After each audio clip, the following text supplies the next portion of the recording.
An Arrest by Ambrose Bierce. Having murdered his brother-in-law, Orrin Brower of Kentucky was a fugitive from justice.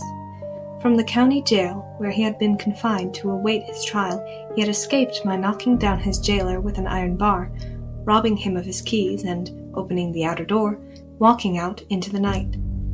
The jailer being unarmed, Brower got no weapon with which to defend his recovered liberty. As soon as he was out of the town, he had the folly to enter a forest. This was many years ago, when that region was wilder than it is now. The night was pretty dark, with neither moon nor stars visible, and as Brower had never dwelt thereabout and knew nothing of the lay of the land, he was, naturally, not long in losing himself. He could not have said if he were getting further away from the town or going back to it, a most important matter to Orrin Brower.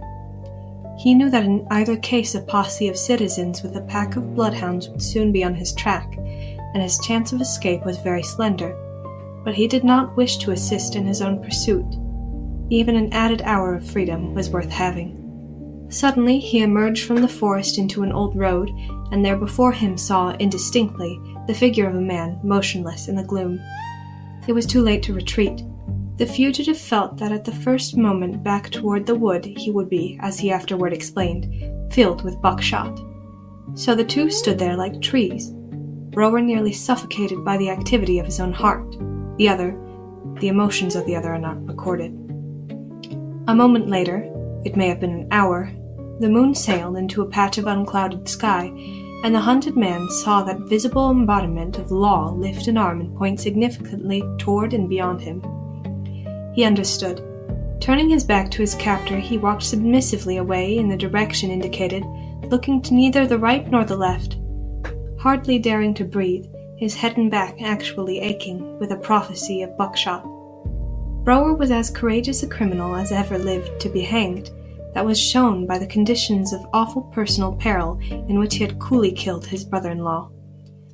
It is needless to relate them here. They came out at his trial, and the revelation of his calmness in confronting them came near to saving his neck. But what would you have? When a brave man is beaten, he submits. So they pursued their journey jailward, along the old road through the woods. Only once did Brower venture a turn of the head.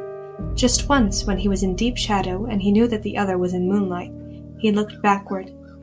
His captor was Burton Duff, the jailer, as white as death and bearing upon his brow the livid mark of the iron bar. Orrin Brower had no further curiosity.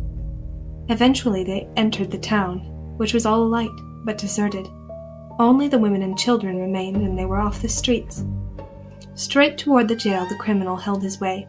Straight up to the main entrance he walked, laid his hand upon the knob of a heavy iron door, pushed it open without command, entered, and found himself in the presence of a half-dozen armed men. Then he turned. Nobody else entered. On a table in the corridor lay the dead body of Burton Duff. End of An Arrest.